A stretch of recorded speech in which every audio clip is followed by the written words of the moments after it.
Jerry and Charlie riding through the airwaves, bringing you the heat. Come on, pull your Mets fans, now get up out your seats. They're bringing you all things Mets, they're bringing you all things Mets. They're bringing you all things Mets, now you're listening to Shea Station. Today is Wednesday, October 1st, the 236th episode of Shea Station. Bad news, guys. The regular season is still over. The playoffs are still on. The Mets are still not involved. I'm one of your co-hosts, Jackie K. Jolly, and joining me this time for an end-of-the-year podcast, because last time he was airborne on his way back from New York to his home, is Jerry Blevins, looking so gleeful, so happy to not watch any more Mets baseball. Jerry, how you doing? I'm good, buddy. Happy to be home. Would rather be in New York City, I'll be honest. Yeah, I'd rather you be here as well. I was supposed to be there. We were going to do another in-person pod. We were faded. Plans. It's unbelievable. It's unbelievable. I guess before we get into any of the voicemails, because that is the crux of today's show, we had 60 voicemails come in from you guys. In fact, one is coming in as I talk right now, which is unbelievable. So thank you for calling in. A lot of you guys shared your feelings. Some of you guys had questions. Most of you people kept it under 30 seconds, so I appreciate that. Before we get into all that, Jerry, I do want to ask for your personal eulogy, I guess, on the 2025 Mets, because I got to expound on that for 50 minutes on Monday, but no one got to hear the perspective of the former player. So please take it away in any form you'd like. Yeah, man. What a disappointment. Truly. Had so many excellent performances offensively throughout the whole season. You had highlights. You had a near 40-40 from Juan Soto. You got everything you could have hoped for from him. He is the guy you signed. Pete Alonso, the brought him back. We had him break Strawberry's record. He's the greatest home run hitter in Mets history. You had Francisco Lindor go 30 for 30. Had a little bit of regression, especially defensively, but he had a good year. You had Beatty kind of show up on the scene. You had pitching performances. Clay Holmes was every bit the guy that you would hope for. Edwin Diaz was one of the best three closers in the game. Yeah. Outside of that, man, it feels like everybody, for the most part, took a step back. We had a fun deadline and then just underperformances, man. Nimmo had a solid year, of course. He was top 50 player. Alvarez dealt with injuries, but he looked like he was coming into his own. But again, the starting pitching, man, we saw Kodai Senga become a AAA pitcher. Yeah. We saw David Peterson make an all-star team and then become a AAA pitcher. We saw some injuries in McGill and Canning, but overall, man, the starting pitching let you down. You know, it let everybody down. It forced the bullpen in uncomfortable territory. They got overtaxed, and then you saw the trade deadline acquisitions not pitched to where they could have. It's a pitching problem, something that the Mets of the last couple of years couldn't say. You know, something that's been a plus for them. I think they got too cute with what they had in the rotation, and it hurt them in the long run. Yeah, I think you nailed it on the head there. Obviously, most Mets fans come to the consensus that it was a pitching problem, but also just the agony of wasting so many good years. I mean, you got great years from your big three, but then you went deeper than that. You had Brett Beatty, emerge and show that, like, hey, I'm not going to be a bust. I'm here to stay. I had a 3-war season. I can play two positions. I can take a big league at bat. The whole Alvarez arc, not getting to see the postseason, sucks, because for the last 6 weeks, he was arguably our best hitter outside of, those big three guys at the top. And then Clay Holmes, that experiment completely worked. It's just, it works a lot better when he's the 5-starter and not the 2-starter. So I agree with everything you said. The trade deadline was exciting in that moment. It sure was. And then everything from that trade deadline basically ended up hurting the team in the long run. So it's a frustrating season, a season to learn from, and a lot of the fans of our show, our audience members, shared a similar sentiment to myself and you. Just frustration, really. I didn't sense a lot of anger in these calls. It was more sadness and frustration, which I think is the tenor of Mets fans usually. It's not going to be the angry radio caller. So thank you for calling in. If you did, if you're, Yes, thank you. Thank you. yeah, absolutely. If your call didn't get onto the show, it means one of two things: either the call was probably too long, or it was a duplicate question. Because as you can probably guess, a lot of the questions overlapped in these calls. Because a lot of fans are thinking the same thing. We're a pretty unified front when it comes to Mets fandom. But Jerry, if you've got nothing else, I think we can dive right in and get to as many of these as we can. Let's get into it. Let's do it, man.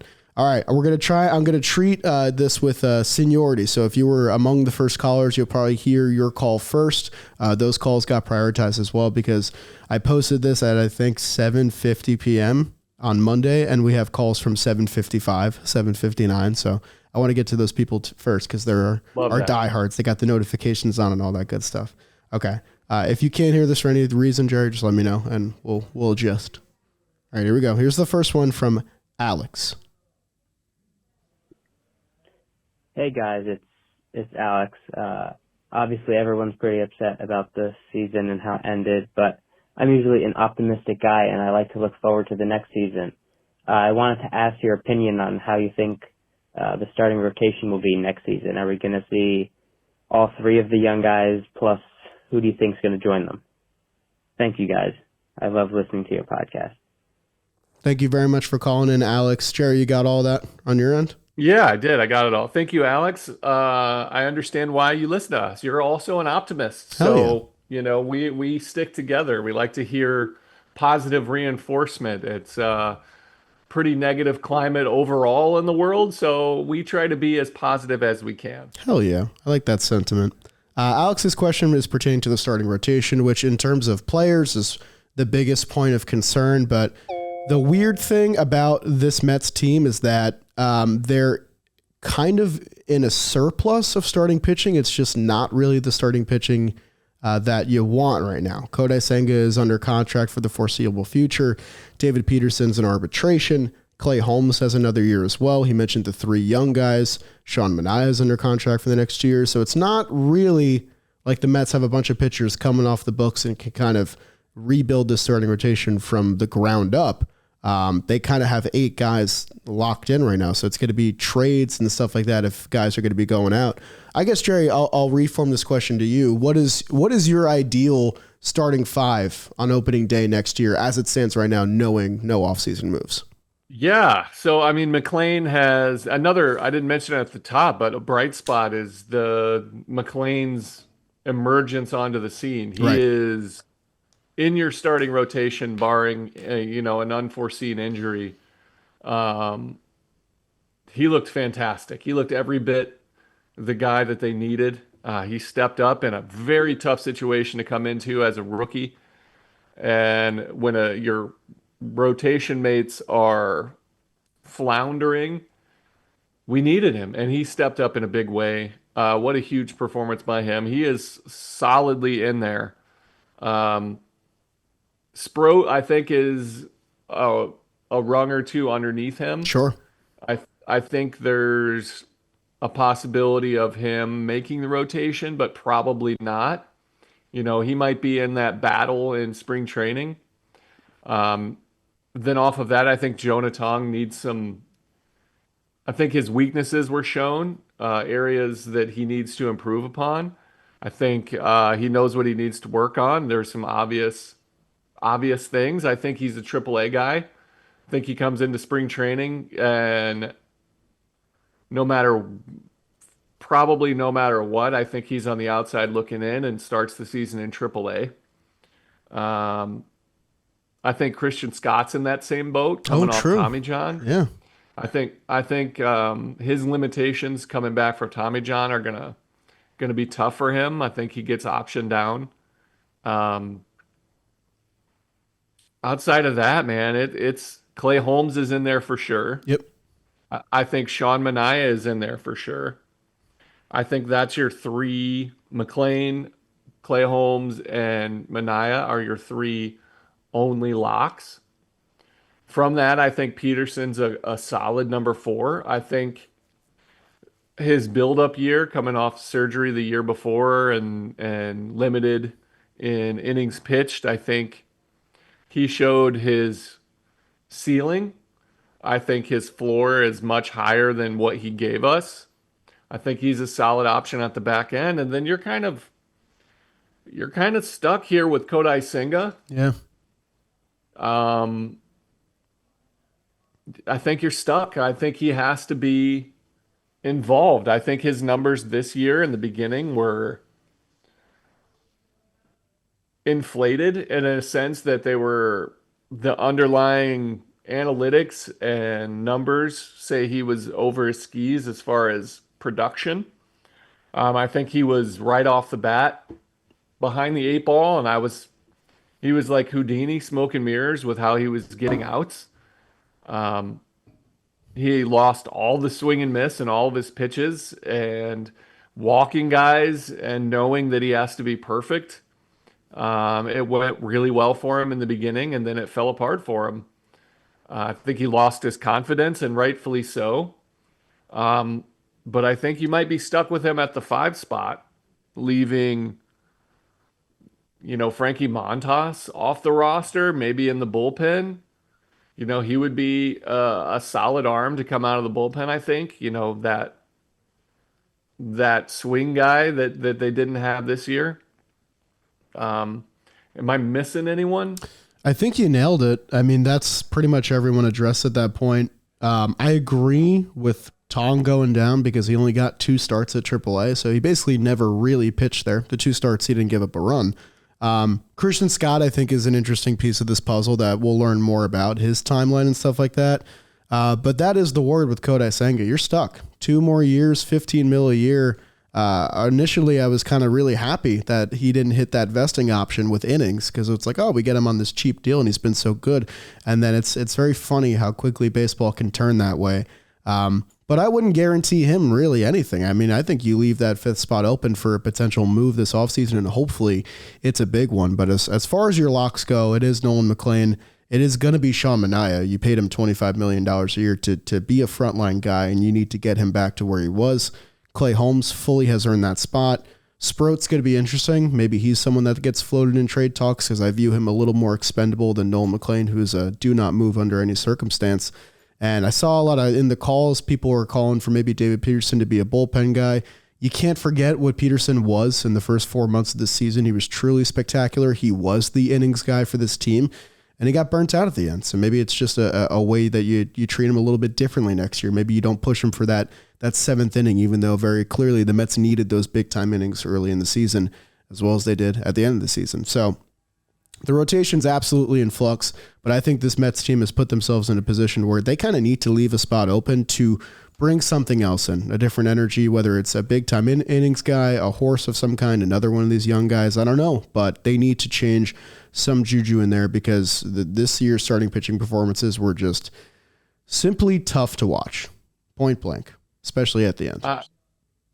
Do you want to cover the possibility of who's out there just free agency versus via trade? Because I think trade might be the route that they go. I think but that's pure speculation and almost impossible to talk about.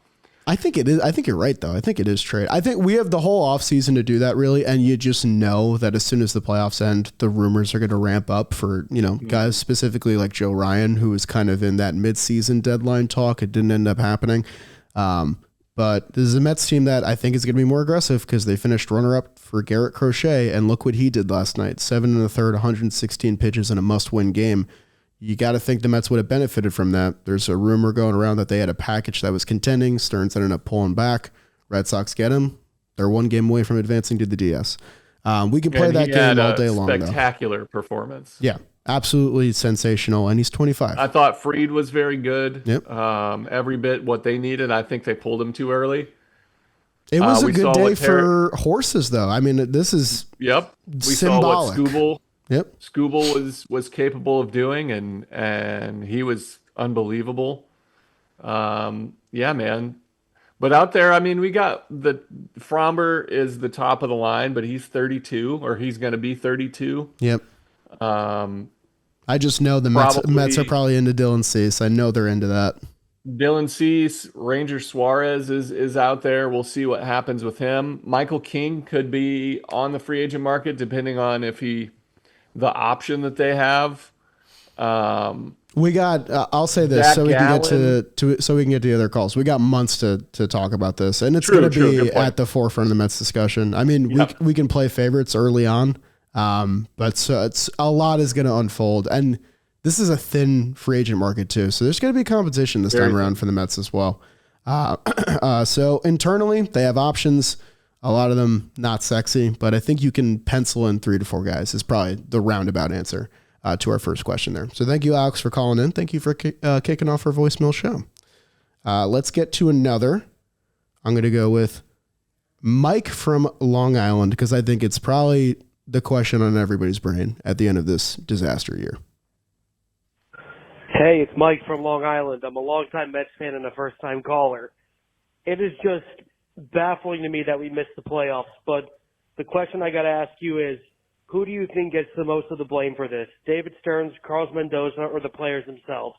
Thank you. Subscribe to Jolly Olive. Let's go, Mike. Appreciate the call. What person or figure gets the most blame? The GM, the manager, or the players? You want to start this one? Because I got my answer. Yeah, man. This is an easy players for me. Yeah. It's the players, especially the pitchers. I think the fact that you had regression on so many starting pitchers, it's almost unfathomable to have all those guys regress at the same time, and it buried them. Buried them. Manaea, Montas, Peterson, Senga. Those are 4 guys that you were counting on that all disappointed, and not just disappointed. They gave you unpitchable starts. I mean, quick hooks. You're down. This is what killed the season. It's the big crooked number. Yeah. In the early innings, you had Todd Zeal had the numbers, and our SNY researchers. It was something like they had like 7 4+ run innings over the first 69 games or something, and then after that they had like 30 or 31.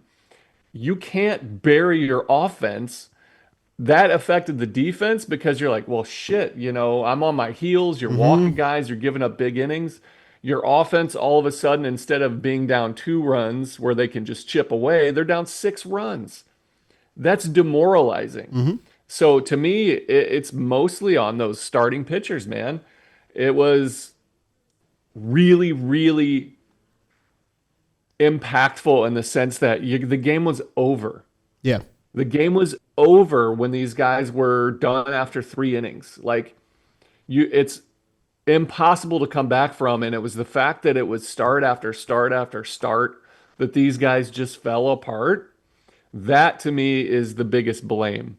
Yeah. I don't think you can really, you can say that David Stearns made some errors in judgment, the Montas deal and all that, not getting enough starting pitching, but also if I asked Mets fans at the beginning of the season, how many guys do you think are going to pitch 120 innings this year? I think they would have said 5 and it ended up being 2. Like they had 3 pitchers get into triple digits in innings. Like you can't, if they probably would have been the first playoff team ever to have that in their pitching stat line. They just did not get enough from their rotation this year. You can blame it on lack of preparation. I can't believe, I'll say this, and I'll go at people a little bit here. The amount of people blaming Mendoza for this season is mind-boggling to me. What exactly did you want him to do? I know that there were decisions here and there that led to losses, like point blank on this, coaching staff, like not sending Tyrone Taylor in that Guardians game when they could have had the winning run right there. Not pinch running for Marte and then him getting thrown at the plate in the Brewers game. Like these are, they're managerial decisions here and there that very clearly led to Mets losses at a moment in time. But also there are 8 innings that lead up to that point. in which the Mets were behind the 8 ball constantly because they weren't getting enough out of their starting pitching. It taxes the bullpen. I'm glad you brought up the defense too, because that's something I think not enough people think about, of those long innings out there where there's just base runner after base runner and these guys are tired and they come to the plate and the entire tenor of their at-bat changes because instead of being down 1, they're down 5. So they can't treat things the same way. They're getting attacked by opposing pitchers a different way. It's just all these issues bleed into each other in a sport like baseball, and it all really stems from that starting rotation. So for me, it's fully on the blame of the players as well. It's just, it stinks because the guys that are going to get criticized the most and have to answer to the media to the most are not the guys that should be getting blamed. Like Francisco Lindor is not the reason this season's a failure. Neither is Pete Alonso, neither is Juan Soto, but when the dollar signs are attached to your name that way, that's just going to be how it goes, especially in New York. And I wanted to add, defensively, I mean, there were mental errors that are unshakable. Not covering first, not backing up a base, not covering third on a bunt. Just a bunt, like all those things just added up to where not covering home, the Pete Crow Armstrong, those bad. Things. Yeah. Those things add up. And when your team is already feeling the pressure to have those individual moments of mental breakdown, you can be mad at the coaches for not maybe doing the reps during the season, but you're in the big leagues. You've had enough time in the minor leagues to understand that you have to cover first, or you have to be able to pay attention to the base runner on first when you're a left-hander looking right at him in Gregory Soto. Like, you can't just let a guy take second base. That there was just too many mental mistakes that buried you on top of it, that just kept digging deeper and deeper of a grave. Cannot say much better than that. And if you want to blame the coaching staff, I mean, you can blame that on them, but also these are big leaguers, man. And like a lot of them on this team were vets. Like you had kids leading the way at the end with the starting pitchers, but like a lot of the guys we got at the deadline, a lot of the guys making big money on this team are veterans that honestly have to have higher baseball IQ than what we saw, especially in the last 2 months of the season. So another point of frustration. Very good. Here's another call from a Mets fan in Wichita, Kansas. Displaced Mets fan. Go Hey Shockers. guys, this is Josh. I'm a Mets fan from Wichita, Kansas, which is pretty crazy. Huge fan of Jolly. Jerry, I'm a huge fan, gotta be honest. Josh Edgin was my favorite lefty Mets reliever of the 2010s, but you're pretty cool too. My only question is, where was the turning point for this year for the Mets? Like, what really was the moment where just everything just fell apart? Because I was watching this team, and it still seemed like we had the talents to get there, just didn't know how to complete the game. So just what was the turning point? It's my only question. Huge supporter of you guys both, and just, keep the content coming out. Can't wait for the next season, I guess. But rough one for sure. Thanks, guys.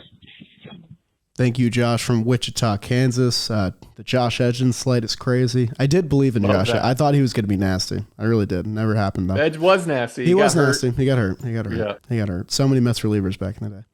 AJ Minter light. Kinda. Similar build. Let's just talk about that for 10 minutes. No, let's talk about the turning point of the season from our perspective.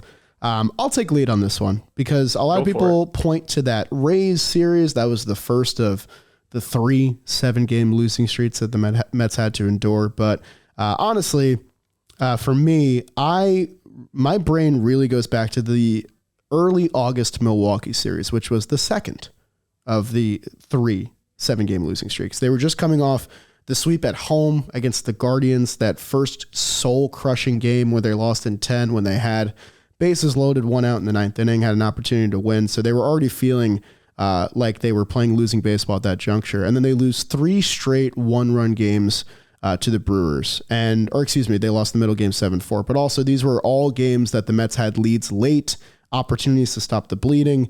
And then, of course, that Marte play at the plate, which could have been a win, it turned into a loss. It ends up parlaying a 3-game losing streak into a 7-game losing streak.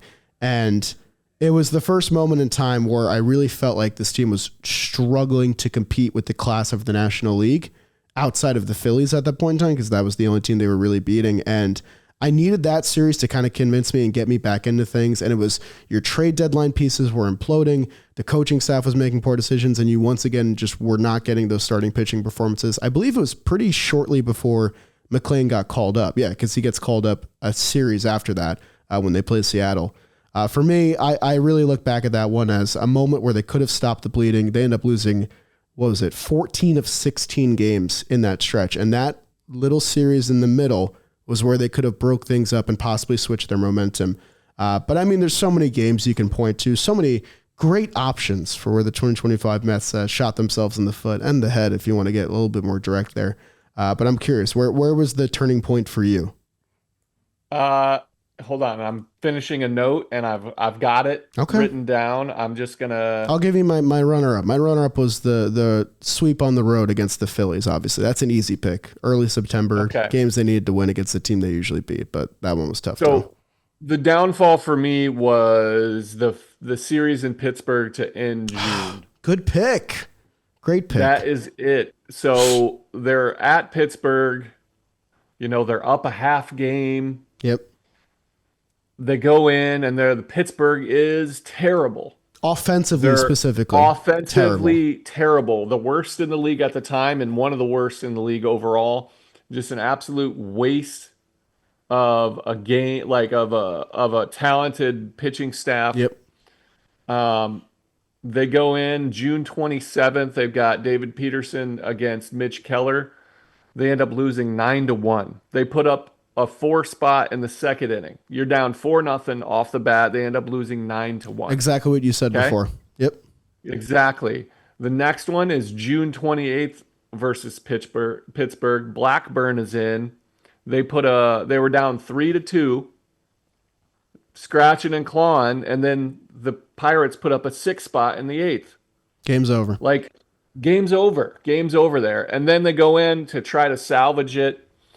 And I think it was Montas's last start, maybe. One of the last. But they were down 6-0 in the second inning.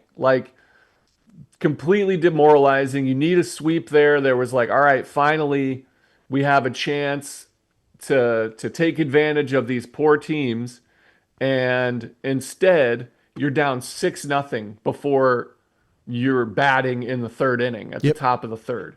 That is completely demoralized. They end up losing that one 12-1. The worst offense in baseball at the time. You lose 30-4 in a 3-game set.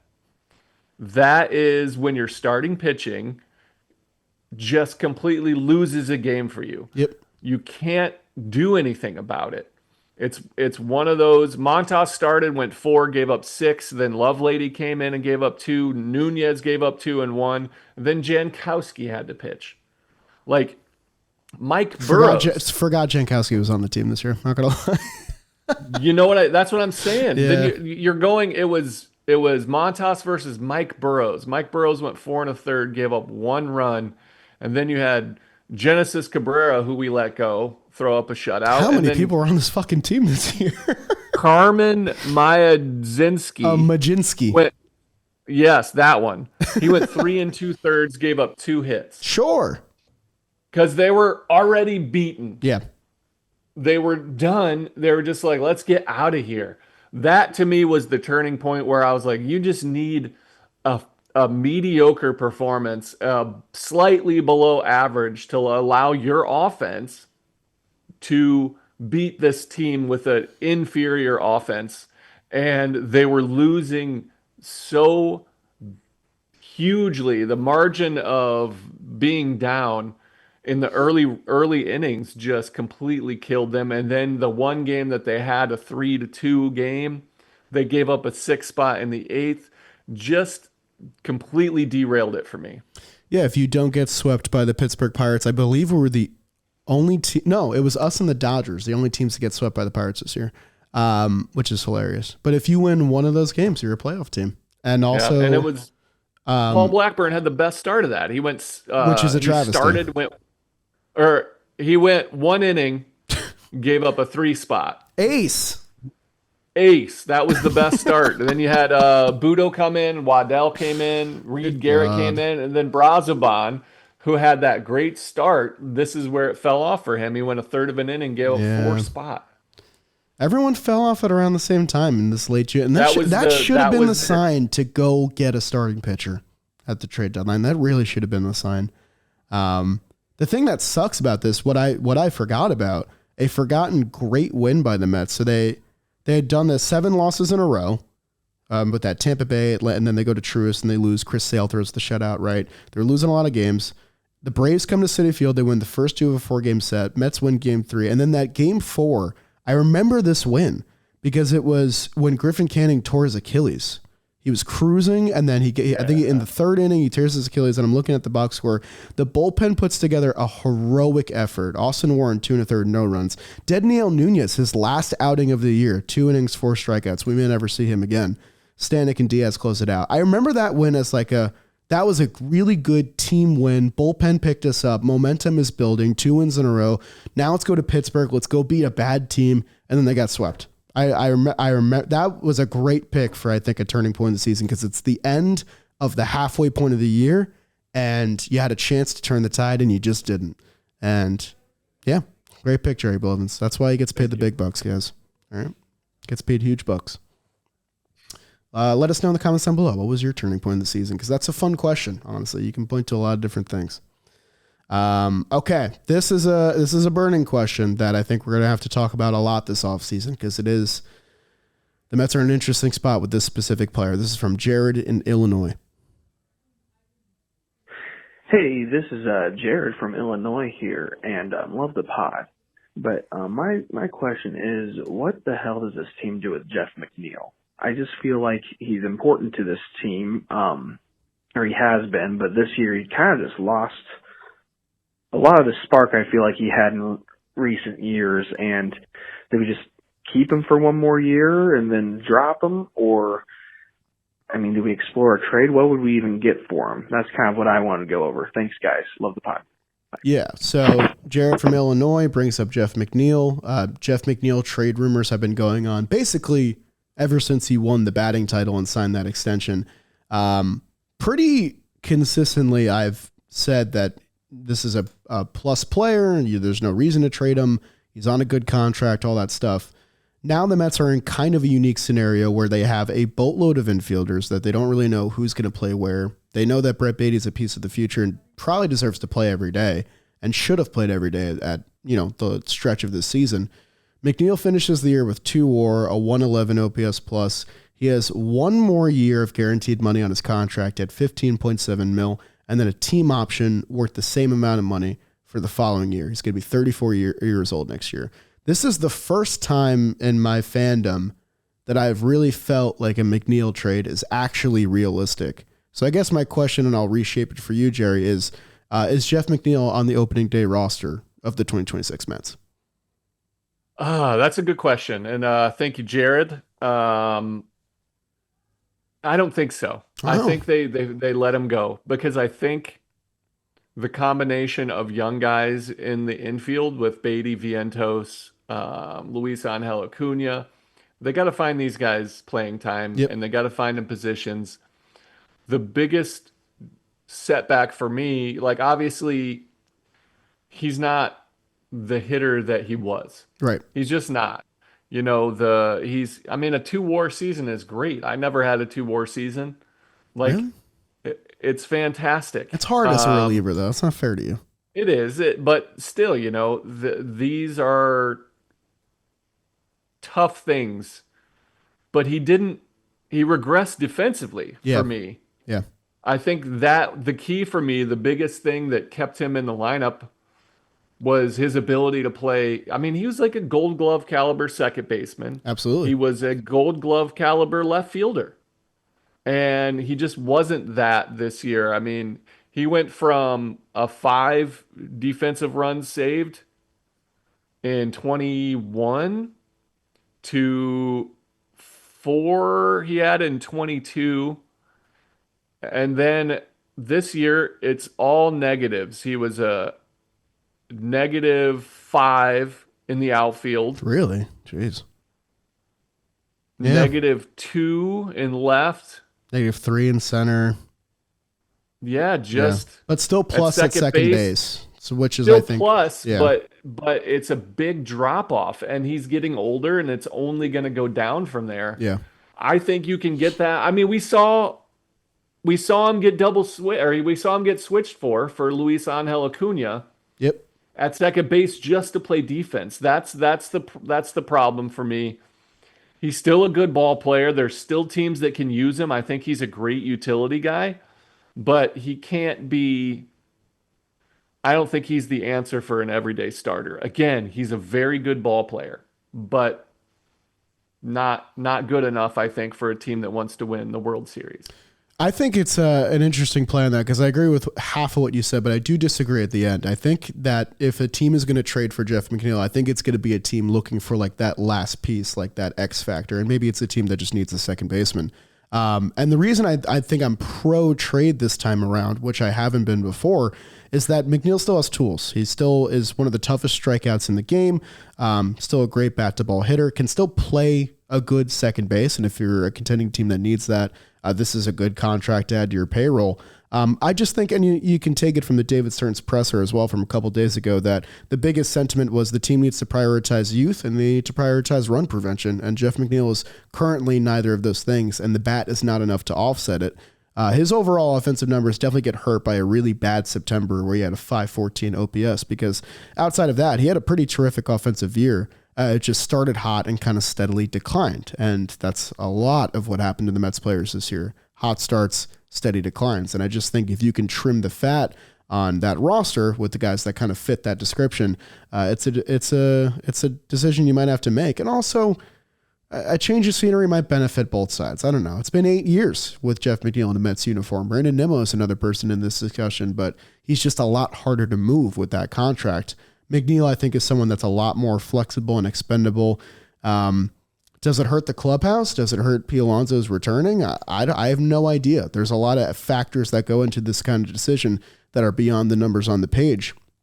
But the point is, I think that the Mets have never been in a better position to try and trade Jeff McNeil than right now, especially with that team option in the year after, because if whatever team trades for him ends up not getting a good year, they can kind of just cut bait with the $2 million buyout. So it's going to be interesting. And if the Mets are involved in trade talks this year, which I think they will be this offseason, you're probably going to hear Jeff McNeil's name a lot.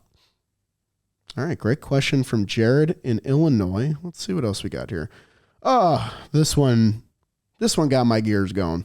So I'm gonna rip it here. It's gonna make me mad, but I'm gonna play it. I don't think we have a name on this one though. Here we go. Hey guys, thanks for doing this. For me, I think the most frustrating part of the season was wasted games. I mean, you had Paul Blackburn pitching for too many. You had Barazabon opening twice actually, and all the while McLean was just stuck in the minors. You know, everyone points to the Rays game as well as the downturn, but I think the real problem showed in the May Dodgers game. If you remember, it was 13 innings and no small ball to win it, just showed the lack of fundamentals this team had. And I wonder how you think that's going to be fixed next year. Anyway, appreciate for what you do, and thanks for doing this voicemail episode, and let's go Mets next season. So the reason I definitely wanted to play this one is because it was kind of like a fundamentals question on the coaching staff and the players, like both. Yeah, the Mets had a ton of games in June and July, and you can argue it was out of necessity with the roster and injuries and stuff like that, but they had a ton of games where you had players that were not major league players pitching and fielding and hitting in important games. And this season is really exemplary of how important a 162 game season is and how you really can't take games for granted as my lights go out.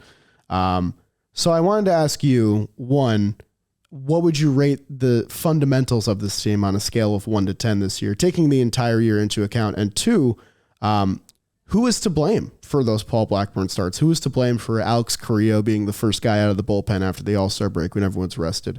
Who's to blame for the Brazoban openers? Just who do you direct the frustration at? That is a really good question. The wasted games. For Blackburn starts. So for me, I'll start with the fundamentals. Yeah. They were extremely lacking in the fundamentals. The small ball defense, making the right plays. To me, that's the only place where I give Carlos Mendoza some heat because he is the leader of that team as far as overall, feel goes. Yeah. Whether it was how spring training was run, because he doesn't run spring training. You have coaching staffs dedicated to just doing that. But this team was lacking fundamentally.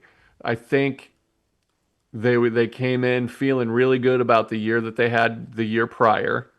And I don't think that, again, it's the players, but I don't know from the stuff that I saw in spring training, they were a little bit sloppy and lackadaisical. So I will give Carlos Mendoza a little bit of blame for that. And I expect him to come into spring training.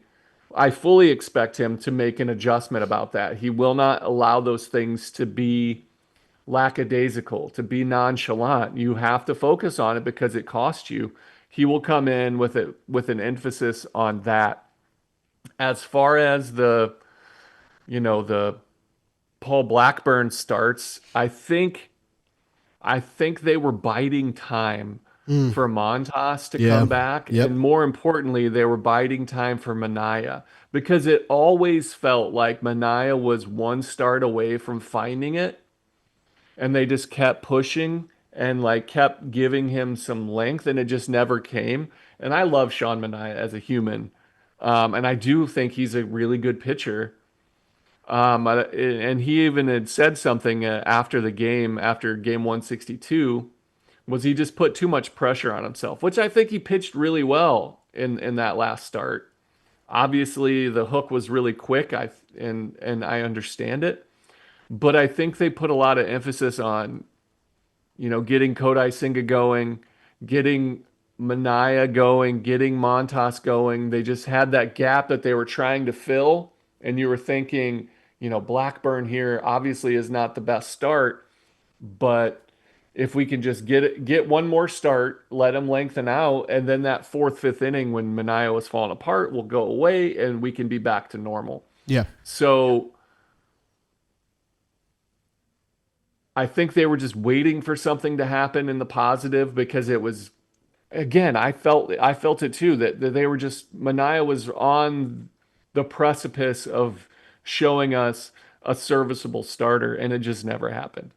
Yeah, I mean, again, I think you're having a great app right now, Jerry Blevins. Can I just say, everything you're saying is yes, you're saying the things that I was thinking but couldn't articulate.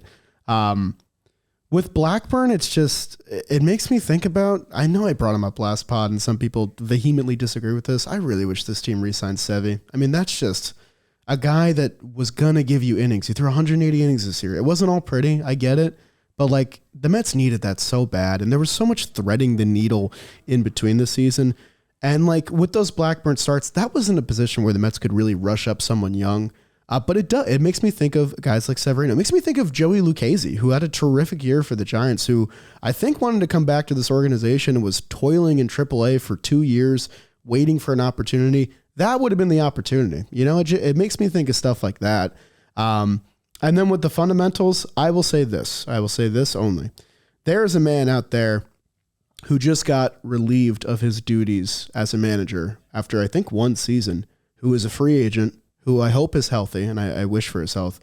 Get Ron Washington on this coaching staff tomorrow. I mean, the way that he fixed the Atlanta Braves defense basically overnight, had them running drills before every game and got everyone in tip-top shape over there, that I think, and even if it's not Washington, but a voice like that, a veteran voice who prioritizes run prevention and understands the importance of baseball IQ, that's what this coaching staff needs. Because Carlos Mendoza, as much as you want to lob blame on him, if you're a fan, kind of needs veterans around him. I thought the hiring of John Gibbons was pretty important as a guiding hand for Mendoza, a guy who's led many playoff teams in the past. Get more of that on the staff, because I think that firing another manager after 2 years is not the answer. The way that you can improve it is supplant him with veteran presence and help him, be the best manager that he can be. I just think the Mets needed that this year, and that voice wasn't really in the room as far as fans could tell. I mean, Antoine Richardson, give him the lifetime contract, because the base running we got down. It's just we need the other stuff. We need baseball IQ, fundamentals, and defense, and those guys are out there. So I think that's how you can partially solve that problem. I don't know.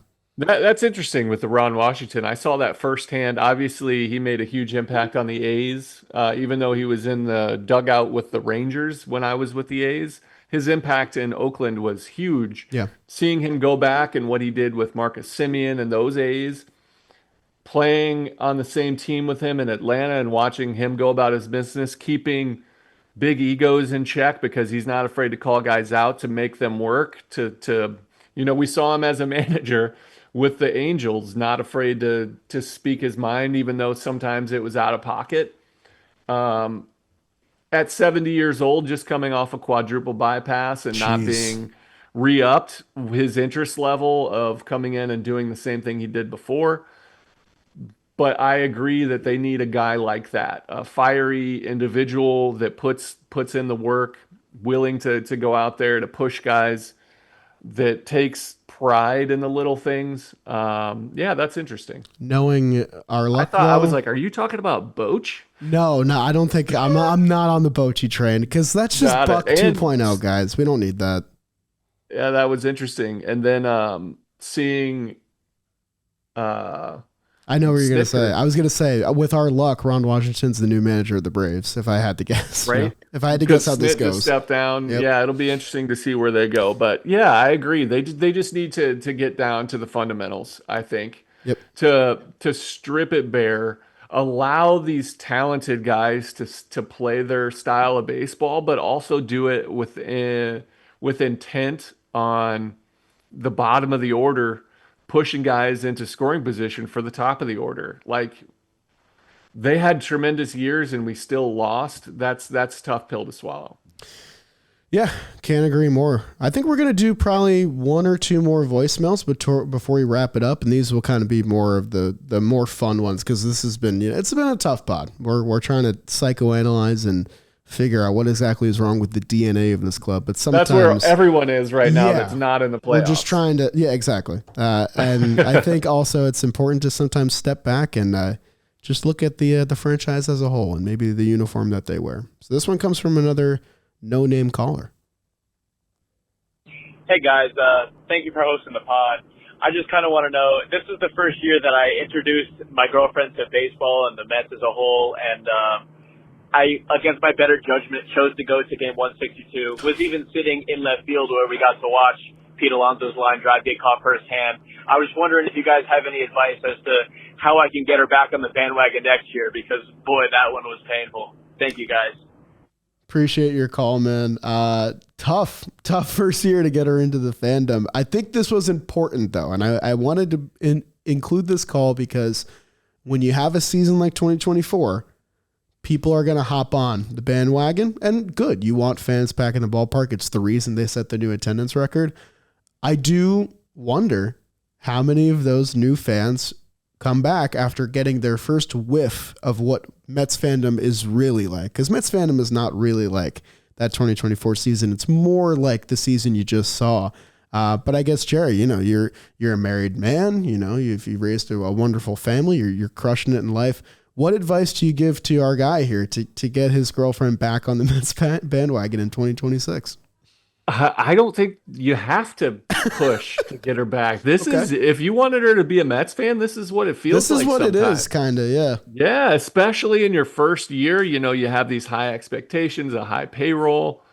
You even have a hope and a dream at the end, and it doesn't come to fruition. Now she gets to really feel what it's like to go into the offseason thinking, are we making changes? What are we doing? How are we being proactive into making things move into a positive direction? I don't think you have to do anything and just show her what you're looking for in free agency, because she's going to, if she bought in all the way, I don't know her level of interest in baseball, but you can point out to her, where things went wrong and the starters. Well, how are they going to? Because this is the interesting part. This is the nuts and bolts of it.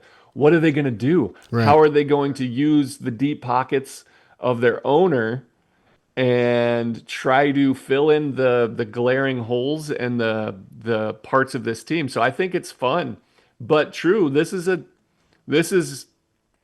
test of if she gives a crap. Yeah. You know, that was a tough one, and this is a heartbreaker. If she's still in, or if you can get her to buy back in with hopes and dreams going into spring training, that's where fandom is really created. Like, get her hopes back up, have the excitement, because they're going to be, in my opinion, a contender again. Can they put it together? That's the true question. Yeah, I think with if you're trying to convince someone to stick with the Mets, the greatest advantage you have is Steve Cohen, who is a subject of discussion a lot these days. He issued an apology on Twitter, so did Tia, which I thought was pretty cool. Not something you see from owners a lot, especially after what was, technically a winning season. I think that's your biggest advantage. It's like, if of any franchise to undergo what was an utterly embarrassing, disastrous season, the one that has the opportunity to change their tides the most is the team with the fattest wallet, and that is the New York Mets. But also, it comes down to love, man. If she loves you and supports you, she'll stick with you. She'll stick with the Mets. I've heard this a lot from my fiance, and I want to relay it here. One of my greatest qualities, I think, is loyalty. And you know what taught me a lot of loyalty? The New York Mets, because they test my patience every year, and I stick by their side. And sometimes it pays off, and most of the time it does not. So I think that's it. Really comes down to her DNA as a person, her DNA as a fan, and her support for you. But we appreciate you calling in. And hopefully our answer was able to help you out there. I do think that's probably going to be our last voicemail of the episode as we creep up on an hour in the show. Jerry, do you have any parting words for the Shea Station audience, the Mets team as a whole? Because I don't know when our next podcast is really going to be with playoffs rolling on. I do. I have, first of all, thank you guys for calling in and taking your time out of your day to think of these questions. They were great, fun to answer. I do want to say, we talked about the Mets fans, and you saw Stephen Cohen's apology. What a boost to this organization, to the team on the field. Mets fans were impactful. Yes. At home this season. I think this team, it shows their true colors maybe a little bit earlier without it. It was fun to watch. It came across the TV screen very well. Players were appreciative.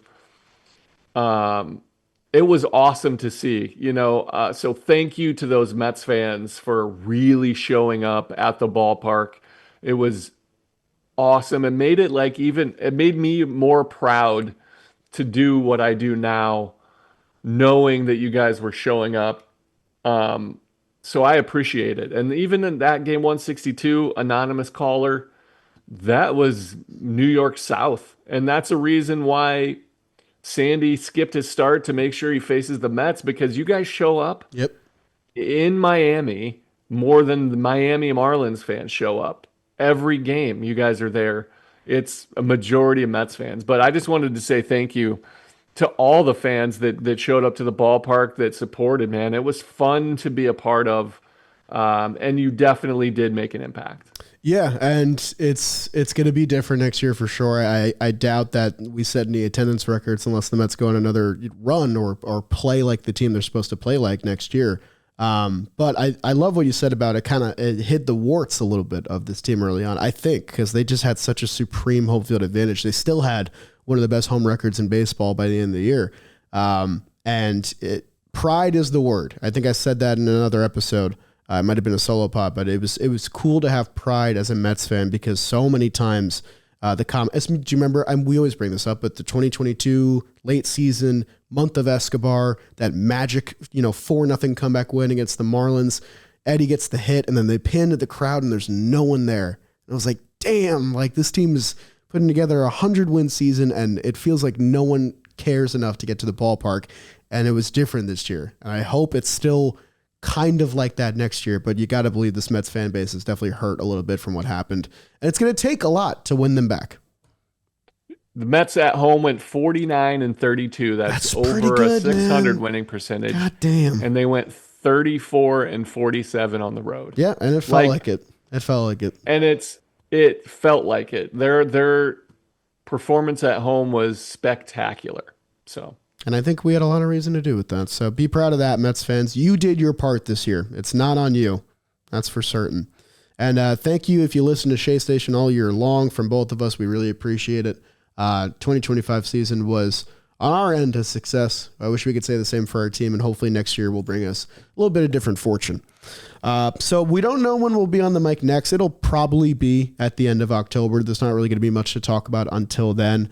I have to believe it'll be an active offseason for the Mets. I'm crossing my fingers that it is. I'm praying.